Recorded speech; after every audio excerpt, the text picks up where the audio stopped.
ಓಂ ಶ್ರೀ ಗುರು ಬಸವಲಿಂಗಾಯ ನಮಃ. ಎಲ್ಲ ಶರಣ ಬಾಂಧವರಿಗೂ ಶರಣರ ಅಮೋಘ ಪಯಣದಲ್ಲಿ ಮೂಡಿಬರುವ ದಿನಕ್ಕೊಂದು ವಚನ ಮತ್ತು ನಿರ್ವಚನ ಕಾರ್ಯಕ್ರಮಕ್ಕೆ ತಮ್ಮೆಲ್ಲರಿಗೂ ಸ್ವಾಗತ ಸುಸ್ವಾಗತ. ಇಂದಿನ ವಚನ 6. ಕರಿಗನ ಅಂಕುಶ ಕಿರಿದೆನ್ನಬಹುದೇ ಬಾರದಯ್ಯ, ಕಿರಿಗನ ವಜ್ರ ಕಿರಿದೆನ್ನಬಹುದೇ ಬಾರದಯ್ಯ, ತಮಾಂದಗನ ಜ್ಯೋತಿ ಕಿರಿದೆನ್ನಬಹುದೇ ಬಾರದಯ್ಯ, ಮರುಹಗನ ನಿಮ್ಮ ನೆನೆಯುವ ಮನ ಕಿರಿದೆನ್ನಬಹುದೇ ಬಾರದಯ್ಯ, ಕೂಡಲ ಸಂಗಮ ದೇವ. ಈ ವಚನದಲ್ಲಿ ಅಪ್ಪ ಬಸವಣ್ಣನವರು ಮನುಷ್ಯನಿಗೆ ಅಹಂಕಾರವನ್ನು ಬಿಟ್ಟು ವಿನಯದಿಂದ ಬದುಕಿ ಭಕ್ತಿಯ ಮೂಲಕ ಅಂತರಂಗವನ್ನು ವಿಶಾಲವಾಗಿಸುವುದರ ಬಗ್ಗೆ ಮಾರ್ಗದರ್ಶನ ಕೊಟ್ಟಿರುತ್ತಾರೆ. ನಾವು ಅಲ್ಪರಲ್ಲ, ಅಂದರೆ ಚಿಕ್ಕವರಲ್ಲ. ನಂಬಿಕೆಯ ಬಲವಿದ್ದರೆ ನಮ್ಮ ಮನಸ್ಸೂ ಕೂಡ ಪರಮಾತ್ಮನಷ್ಟೇ ಅಪಾರವಾದುದು ಎಂಬುದನ್ನು ಈ ವಚನವು ಎತ್ತಿ ತೋರಿಸ್ತಾ ಇದೆ. ಇನ್ನೊಂದು ವಿಷಯ ಅಂದರೆ, ನಮ್ಮ ದೈನಂದಿನ ಜೀವನದಲ್ಲಿ ಈ ವಚನವು ಯಾವ ಥರ ಅಳವಡುತ್ತದೆ ಅಂತ ನಾವು ಸಿಂಪಲ್ ಆಗಿ 5 ಅಂಶಗಳನ್ನು ಈ ವಿಡಿಯೋದ ಕೊನೆಯ ಭಾಗದಲ್ಲಿ ಕೇಳೋಣ. ಈಗ ಈ ವಚನದ ವಿಸ್ತರಣೆಯನ್ನು ಮಾಡುತ್ತಾ ಹೋಗೋಣ, ಬನ್ನಿರಿ. ಈ ವಚನವು ಅಪ್ಪ ಬಸವಣ್ಣನವರ ಅತ್ಯಂತ ಆಳವಾದ ದಾರ್ಶನಿಕ ಚಿಂತನೆಗಳನ್ನು ಒಳಗೊಂಡಿದೆ. ಇಲ್ಲಿ ಘನ ಅಂದರೆ ದೊಡ್ಡದು, ಅಪಾರವಾದುದು, ಮತ್ತು ಕಿರಿ ಅಂದರೆ ಸಣ್ಣದು, ಅಲ್ಪವಾದುದು ಎಂಬ ಪರಿಕಲ್ಪನೆಗಳ ಮೂಲಕ ಭಕ್ತಿ ಮತ್ತು ಅರಿವಿನ ಸ್ವರೂಪವನ್ನು ವಿವರಿಸ್ತಾ ಹೋಗ್ತಾ ಇದ್ದಾರೆ. ಮೊದಲನೇದಾಗಿ ದೈವತ್ವದ ಅನಂತತೆ ಮತ್ತು ವ್ಯಾಪ್ತಿ. ವಚನದಲ್ಲಿ ಬರುವ ಕರಿಗನ ಅಂದರೆ ಆನೆ, ಗಿರಿ ಅಂದರೆ ಪರ್ವತ, ಮತ್ತು ಜ್ಯೋತಿ ಅಂದರೆ ಬೆಳಕು ಇವೆಲ್ಲವೂ ಪ್ರಕೃತಿಯ ಅತಿ ದೊಡ್ಡ ಶಕ್ತಿಗಳ ಸಂಕೇತಗಳು. ಭಗವಂತನ ಸ್ವರೂಪವು ಇವುಗಳಿಗಿಂತಲೂ ಮಿಗಿಲಾದುದು ಮತ್ತು ಅಪಾರವಾದುದು. ಅಂದರೆ ನಾವು ಇಲ್ಲಿ ಪೂಜಿಸುವ, ನಂಬುವ ಅಥವಾ ನಂಬಿಕೆ ಇಟ್ಟಿರುವ ಪರಮ ಸತ್ಯವು ಮತ್ತು ನಮ್ಮ ಅಲ್ಪಬುದ್ಧಿಯ ಕಲ್ಪನೆಗಳಿಗಿಂತ ದೊಡ್ಡದು. ಪ್ರಕೃತಿಯ ವಿಸ್ತಾರವನ್ನು ಕಂಡಾಗ ನಮ್ಮ ಅಹಂಕಾರ ಕಡಿಮೆಯಾಗಿ ವಿನಯದ ಭಾವ ಮೂಡಬೇಕು. ಎರಡನೇದಾಗಿ ಭಕ್ತಿಯ ಸಮರ್ಪಣಾ ಮನೋಭಾವ. ಮರುಹಗನ ನಿಮ್ಮ ನೆನೆಯುವ ಮನ ಕಿರಿದೆನ್ನಬಹುದೇ ಎಂಬ ಸಾಲು ಅತ್ಯಂತ ಅರ್ಥಪೂರ್ಣವಾದುದು. ಮರುಹು ಅಂದರೆ ಮರೆವು ಅಥವಾ ಅಜ್ಞಾನದ ಮಿತಿ, ಮತ್ತು ಭಗವಂತನನ್ನು ನೆನೆಯುವ ಮನಸ್ಸು ಅಲ್ಪವಾದುದಲ್ಲ. ಅಂದರೆ ಇಲ್ಲಿ ಮನಸ್ಸು ಸಣ್ಣದು ಎಂದು ಭಾವಿಸಬೇಡಿ. ಸಣ್ಣ ಮನಸ್ಸು ಭಗವಂತನನ್ನು ನೆನೆಯಲು ಪ್ರಾರಂಭಿಸಿದಾಗ ಅದು ಅಪಾರವಾದ ಭಕ್ತಿಯ ಶಕ್ತಿಯನ್ನು ಪಡೆಯುತ್ತದೆ. ನಮ್ಮ ಇಚ್ಛಾಶಕ್ತಿ ಅಥವಾ ಭಕ್ತಿ ಎಷ್ಟು ಗಾಢವಾಗಿದೆಯೋ ಅಷ್ಟು ದೊಡ್ಡ ಕೆಲಸವನ್ನು ಸಾಧಿಸುವ ಶಕ್ತಿ ನಮ್ಮ ಮನಸ್ಸಿಗಿದೆ.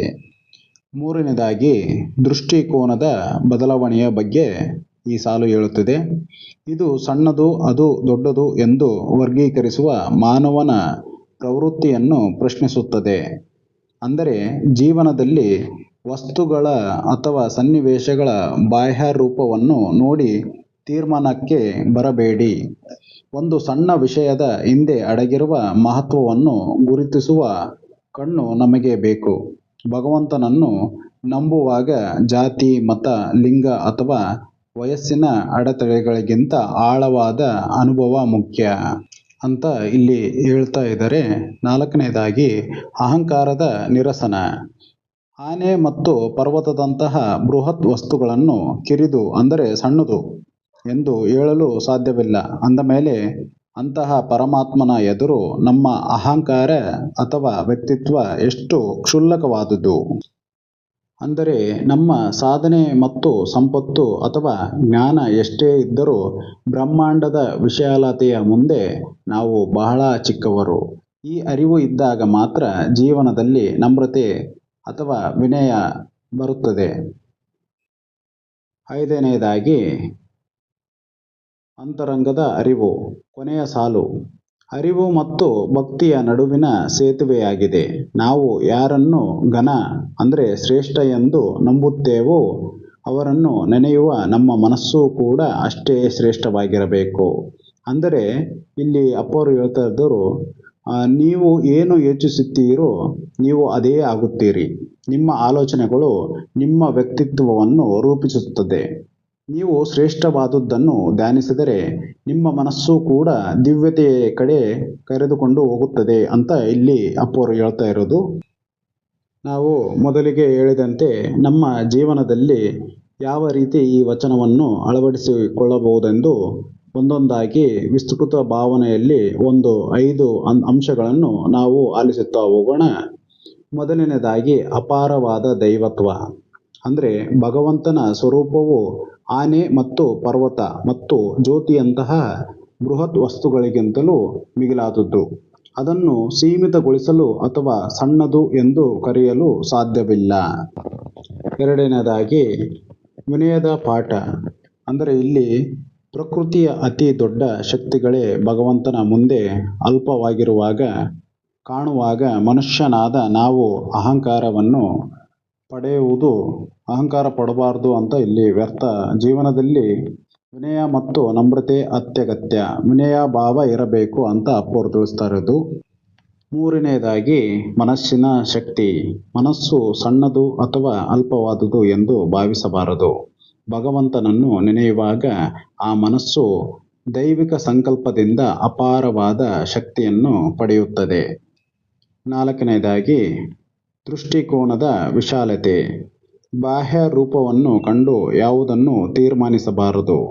ಸಣ್ಣದರಲ್ಲಿ ದೊಡ್ಡದರಲ್ಲಿ ಅಲ್ಪದಲ್ಲಿ ಅನಂತವನ್ನು ಕಾಣುವ, ಸ್ವಲ್ಪ ಇದ್ರೂ ಕೂಡ ಅದನ್ನು ದೊಡ್ಡದು ಅಂತ ಕಾಣುವ ದೃಷ್ಟಿಯನ್ನು ಬೆಳೆಸಿಕೊಳ್ಳಬೇಕು ಅಂತ ಹೇಳ್ತಾ ಇರೋದು.